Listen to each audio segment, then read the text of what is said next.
Je vais maintenant vous montrer le panneau de configuration. Alors, c'est la dernière icône ici, Préférences. Dans le général, vous pouvez choisir si vous voulez qu'automatiquement, ils vous disent quand il y a des mises à jour.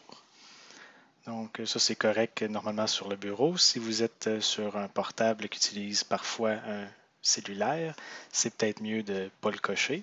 Comme ça, il ne va pas chercher une mise à jour pendant que vous êtes sur vos données limitées. Ensuite, vous pouvez choisir de lancer ou non au démarrage, d'afficher les notifications. Donc ça, en gros, c'est chaque fois qu'il y a un fichier qui change, ça va vous afficher un pop-up ici en vous disant lequel. Donc ça, des fois, ça peut être fatigant s'il y a beaucoup de fichiers qui changent. C'est une place où l'enlever. Ensuite, l'emplacement du dossier par défaut.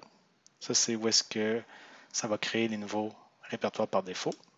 Je vais changer de place. Je vais le mettre sur le bureau. Je vais l'appeler Resilio, juste pour la démonstration.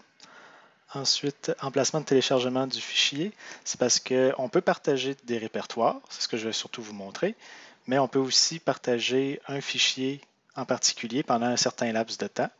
Et puis ça, lorsque vous recevez un fichier de cette façon-là, il peut le mettre dans votre répertoire de téléchargement principal ou bien ailleurs, comme vous voulez. Mais ça, c'est toujours par défaut, alors vous pouvez le changer à chaque fois que vous téléchargez un répertoire ou un lien. Vous allez pouvoir choisir une autre place. C'est celui par défaut, c'est tout. Comme là, vous pouvez cocher justement, avant de télécharger, demander ou sauvegarder chaque fichier. Mais si vous voulez toujours qu'il y ait ici, vous pouvez tout simplement décocher et ça va être suffisant. La langue défaut du système, comme mon Windows est en français, je l'ai en français. Puis vous pouvez voir les raccourcis clavier, si ça vous intéresse. Ensuite, il y a la licence. Vous avez présentement une licence gratuite. Vous pouvez aussi passer à une version Pro qui va vous donner plus de fonctionnalités. Par exemple, si j'appuie sur le plus ici, on peut voir qu'un dossier avancé, ça utilise la version Pro et un partage de fichiers aussi, ça devient la version Pro. Par contre, vous pouvez toujours recevoir des fichiers de quelqu'un qui a une version Pro sans problème.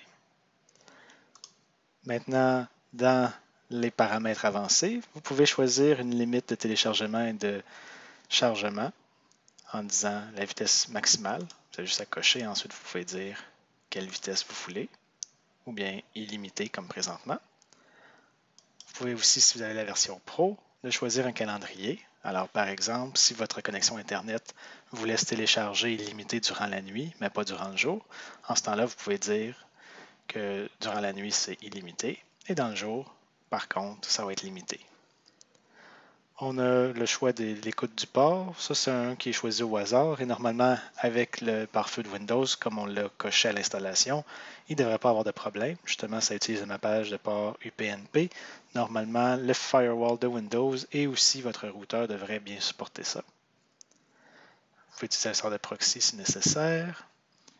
Afficher, copier la clé. Donc ça, c'est juste pour avoir l'option ou pas. C'est toujours bon d'avoir le plus d'options possible. L'archivage de débogage, ça aussi, ça va juste créer un fichier avec toutes les actions qui se passent. Donc ça, c'est bon pour s'il y a un problème. Et puis, il y a des préférences d'utilisation expert. Alors ici, ça fait très peur. Hein? Ça dit que ça peut ne plus fonctionner. Mais en gros, le point qui est important, c'est surtout, voulez-vous utiliser un relais? Donc ça, c'est par défaut, lorsque vous créez un répertoire, il va vous mettre qu'il peut utiliser le relais. Ça veut dire les serveurs de Resilio vont pouvoir transférer vos données par là, bien sûr cryptées, si jamais il n'arrive pas à se connecter directement sur votre ordinateur. Normalement, il ne devrait pas avoir de problème et je ne voudrais pas utiliser vraiment un serveur de quelqu'un d'autre. C'est ça le but d'utiliser justement Resilio Sync, c'est de pouvoir aller directement aux machines. Alors moi, je le mets toujours qui est à faux. Ensuite, vous pouvez utiliser un tracker. Ça, c'est le même type de tracker que BitTorrent, mais vous n'avez pas vraiment le choix de dire lequel que vous voulez. Alors ça va permettre de découvrir les autres machines sont où. Donc ça, il faut le laisser à vrai. Aussi, vous avez pour découvrir les autres machines qui utilisent Resilio Sync sur votre réseau local. Alors ça, je le laisse toujours à vrai parce que comme ça va très vite découvrir les autres machines et commencer tout de suite à partager. Et puis, c'est pas mal ça qui est important. C'est surtout celui-là que je voulais vous parler.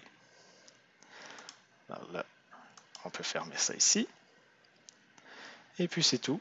Ça, on a fait le tour des configurations globales.